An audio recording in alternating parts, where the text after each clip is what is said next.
Life like a mist appears for just a day, then disappears tomorrow. All that we are can quickly fade away, replaced with tears and sorrow. If a man should die, can he live again? Hear the promise God has made. He will call, the dead will answer. They will live at his command, for he will have a longing for the work of his own hand. So have faith and do not wonder, for our God can make us stand, and we will live forever as the work of his own hand. Friends of our God, though they may pass away, will never be forsaken. All those asleep who in God's memory stay, from death we will awaken. Then we'll come to see all that life can be, paradise eternally.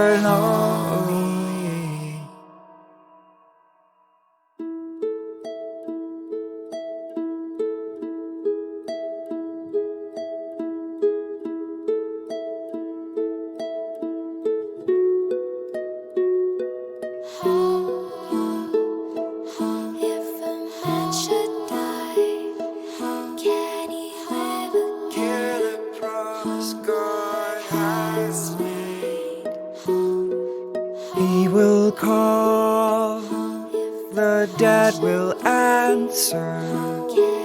They will live at his command, for he will have a longing for the work of his own hand. So have faith and do not wonder, for our God can make us stand, and we will live forever as the work of his own hand.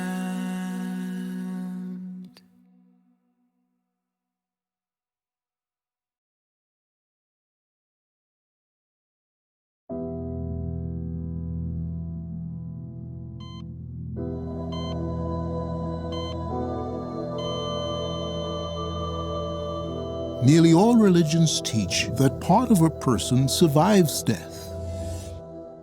But what does the Bible teach? God created the first man, Adam, from the dust. He had the opportunity to live forever. But when he deliberately disobeyed God, he was told that he would return to the dust, ceasing to exist. What about others who died after Adam? When Jesus was told that his friend Lazarus died, Jesus did not say that Lazarus had gone to heaven. Rather, he said, "Our friend has fallen asleep." What did he mean?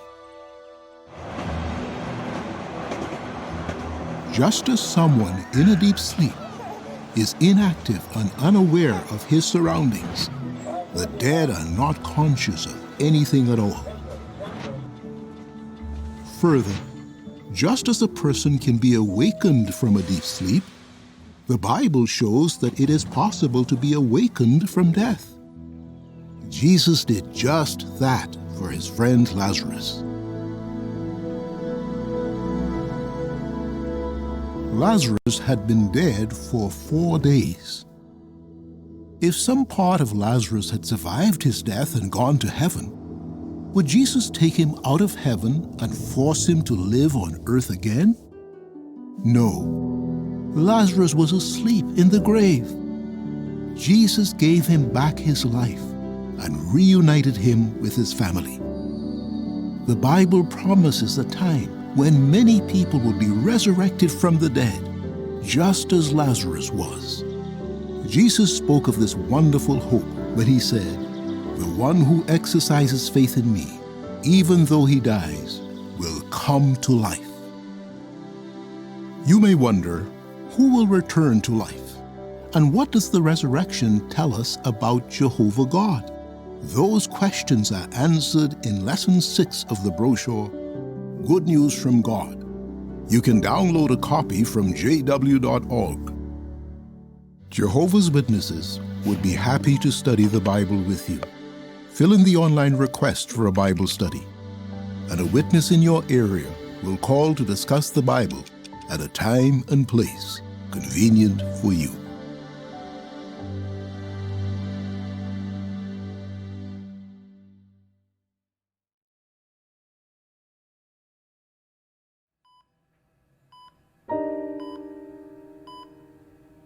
Thank you so much for your visit. See you later, Sister Elsa.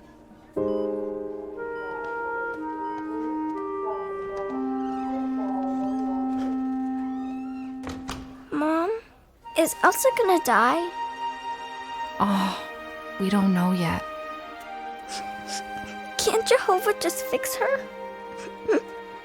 Oh, honey. Oh. He's already done something to help her. Do you remember who he sent? Jesus? But how does that help her now?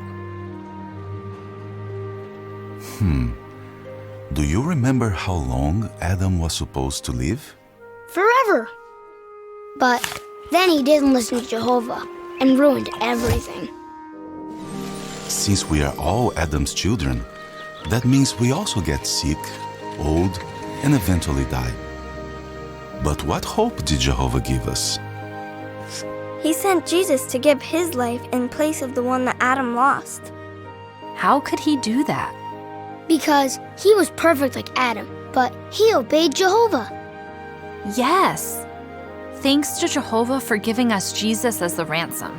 Now we all have the hope of living forever in paradise.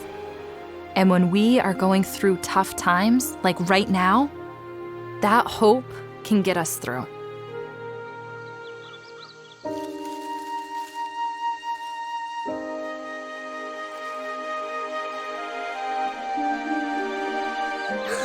Elsa?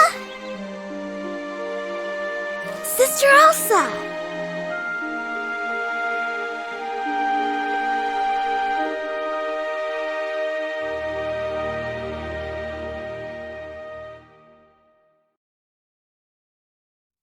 Take a moment now and picture the scene. Up ahead on the path are what seem to be children laughing at play, in a world free of the fears we once faced, and taking care of this beautiful earth are a people that live by our Father's words until the moon is no more. There is the peace we have been waiting for. We will feel His love under the rule of His Son in the new world to come.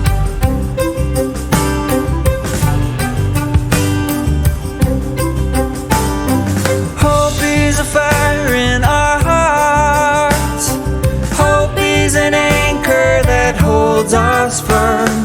Hope is a light shines like the sun as we see ourselves there in the new world to come.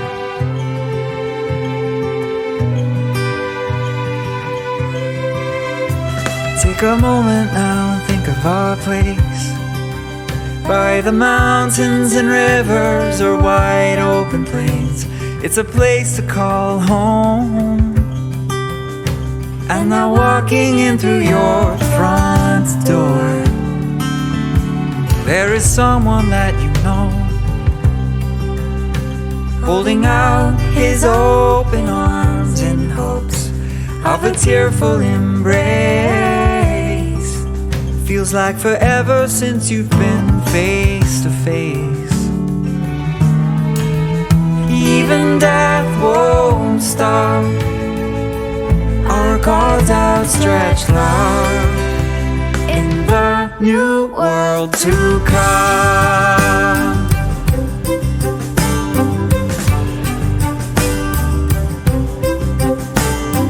Hope is a fire in our hearts. Hope is an anchor that holds us firm. Hope is a light that shines like the sun as we see ourselves there in the new world to come.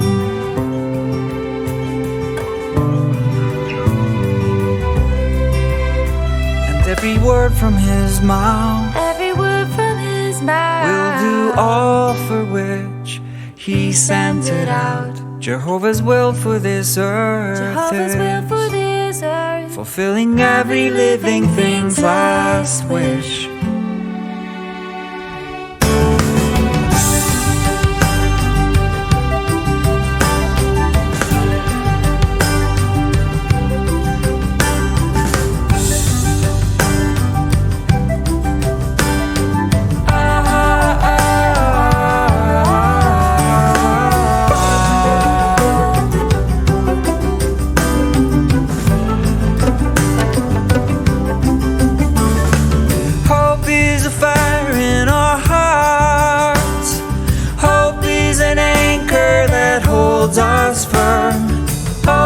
A light that shines like the sun as we see ourselves there in the new world to come. In the new world to come. In the new world to come. In the new world to come.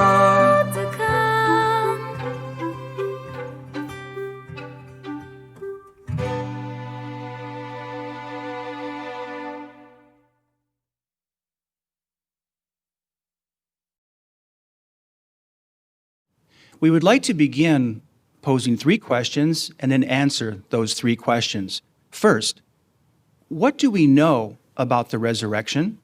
Second, what don't we know about the resurrection? And third, what should we do with what we know about the resurrection? Well, first, let's go to that first question posed. What do we know about the resurrection that will soon take place here on earth? Well, first of all, we know it's a guarantee. It's a promise that will be fulfilled.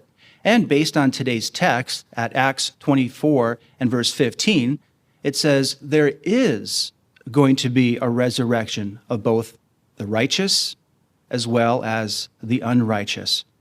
And just imagine what it will be like when that begins, when over 6,000 years of deaths are undone, and those who are sleeping in the graves will come back to life. What an amazing prospect. And as was pointed out, the first line in our Watchtower comments was pretty awesome, and I'm sure you saw that too, that Jehovah wants people to live, not die. So this is really a manifestation of Jehovah's power as well as his unfailing love for all mankind.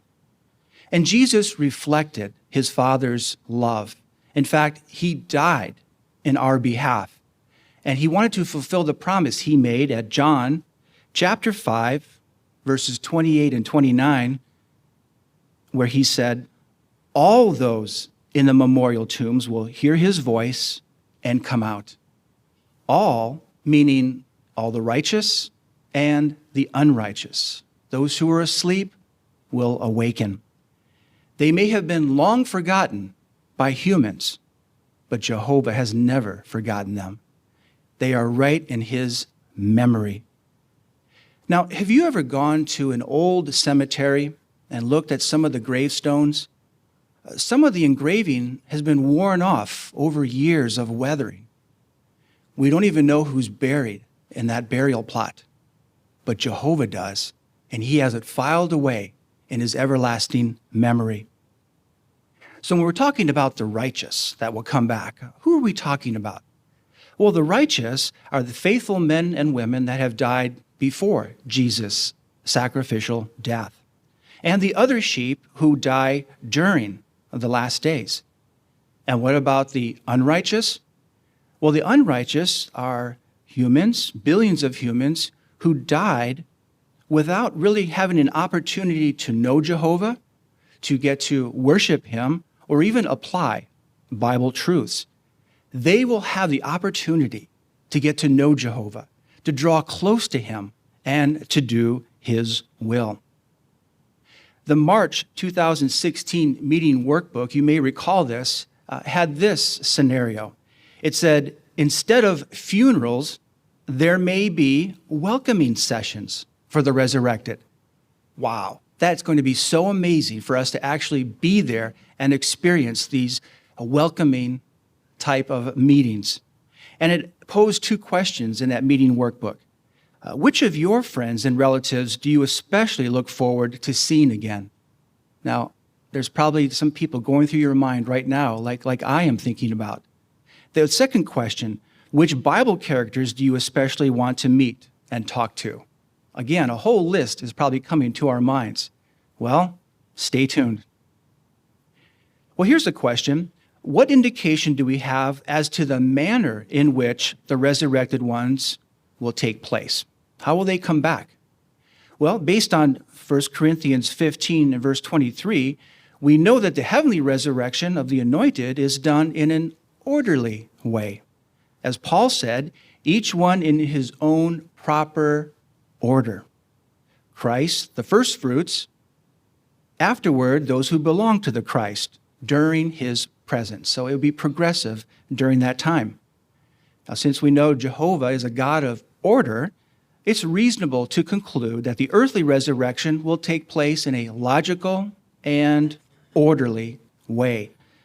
Instead of having billions come back to life all at once, we know that it would make much more sense that it would be done progressively, so that as each one is resurrected, they come to life, we can help them individually to their needs and their circumstances. Well, what do we know about the physical and spiritual care resurrected ones will receive at that time? Well, at the right time, at Jehovah's perfect timing, he will awaken them. And what will they find? They will find abundant housing, clothing, and food, all given to them by whom? By those who will make it through this system and on into the next. Great tribulation survivors, you and me. And we have a precedent to that. Remember when Jesus resurrected a little girl and all those who saw that amazing miracle?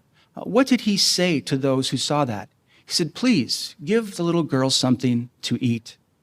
So he didn't say that at every time he resurrected someone, but he knew her individual needs and he addressed those.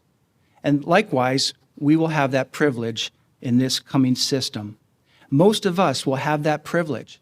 And think about all the training that we have received here at Bethel and LDC and other areas of our organization that will be put to use at that time. And think about the billions of the unrighteous ones that will be resurrected that need to have spiritual instruction. They need to learn about Jehovah. They need to learn about Jesus and the ransom sacrifice and how they can exercise that faith in the ransom. Who will teach them? You will teach them, and hopefully I will teach them. And what will we use as a basis to teach these ones who need to learn about Jehovah and Jesus and Jehovah's requirements? Well, of course, the Bible will be something that we will use, but John's vision at Revelation 20 and verse 12 gives us another clue. Now, let's turn there and read this together. Revelation 20 and verse 12. It says, "And I saw the dead, the great and the small, standing before the throne, and scrolls were opened. But another scroll was opened. It is the scroll of life. The dead were judged out of those things written in the scrolls according to their deeds." Now, was this mentioning the deeds of their past conduct or past deeds? No. This judgment will not focus on what they did before they died. But how do we know that? Romans 6 and verse 7. As you recall, it says, "For the one who has died has been acquitted," or the footnote says, released or pardoned from his sin. So those who come back to life, those who are resurrected, will have a clean slate. What a relief for them and for us, because many of us do know many who did not worship Jehovah before they passed away. So that clean slate is such a relief. So to live forever, there will be further requirements for those who survive the Great Tribulation, as well as those who are resurrected. We need to learn and continue to obey those requirements and any new ones that might be revealed by Jehovah during the 1,000 years. Well, what don't we know about the resurrection? A lot. There's so many questions that we might have. Will those who died recently be raised near the start of Christ's 1,000-year reign?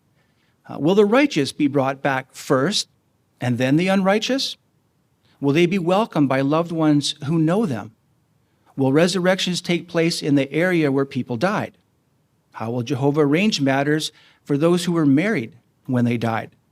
Will faithful men of old with leadership abilities come back to help to organize matters?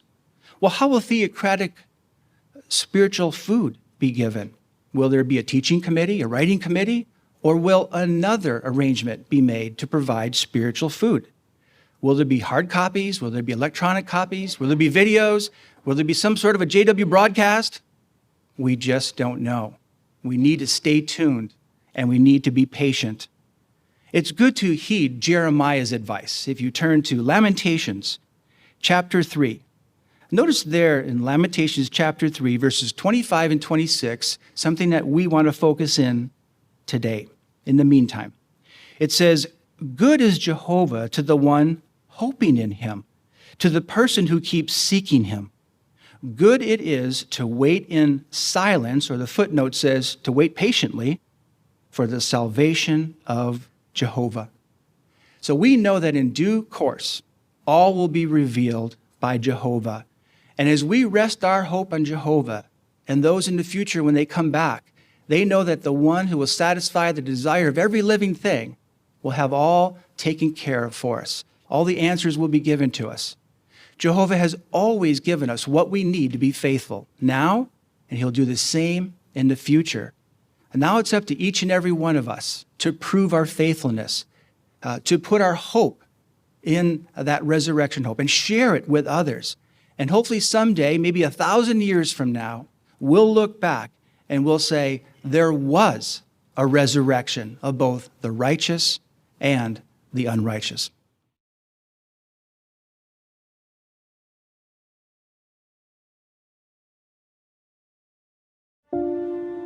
Felicity was a bright, vibrant little girl.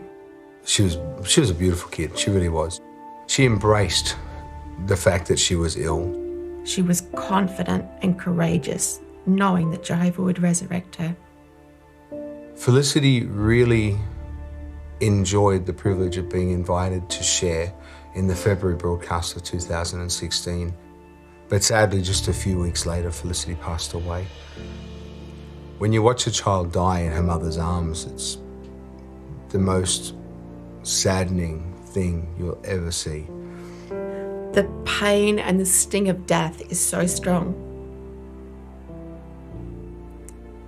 But after some time, as time goes by, the sting starts to fade a little bit into, I just really miss that person. Simple things like setting the table. That's where you need courage. There's one plate less, one less fork, one less knife, one less seat. On the day that Felicity died, the account of Jairus' daughter actually helped Ben and I as parents. At that moment, when he was told that his daughter had died, I know how he felt. And yet Jesus said, do not fear. His daughter wasn't dead. She was just asleep. After Felicity died, we went to the very next meeting. Many of our friends, they didn't know what to say, but they did the most important thing ever, and that's they offered a warm embrace. The friends in our Kingdom Hall are like family to us. They really protected us, they comforted us. Sometimes there'd be cards. The hardest thing for us to do after Felicity died was to look at the resurrection hope during our family worship. Our children lost their sister and their friend. We were able to see the benefit, especially when we heard their private prayers at night time. They would make expressions about the resurrection hope and how they knew that Felicity was safe in Jehovah's memory. Felicity often said that she felt the best when she was in the ministry because she didn't focus on her own illness. And since she's died, we can truly understand what she meant by that. Our experience with losing Felicity has actually given us the ability to comfort other people. So when we're in the field and we meet people who have lost someone they love, we feel better equipped emotionally and spiritually to be able to strengthen others. The expansion of our ministry has been something that we've really enjoyed. It keeps our minds occupied and keeps the hope more real to us. Of course, there's always a pain that won't go away until we get Felicity back, but we put it in its place. We allow it to energize our family to do the things that Jehovah wants us to do. The resurrection hope is real. It's going to happen. We just have to be patient.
With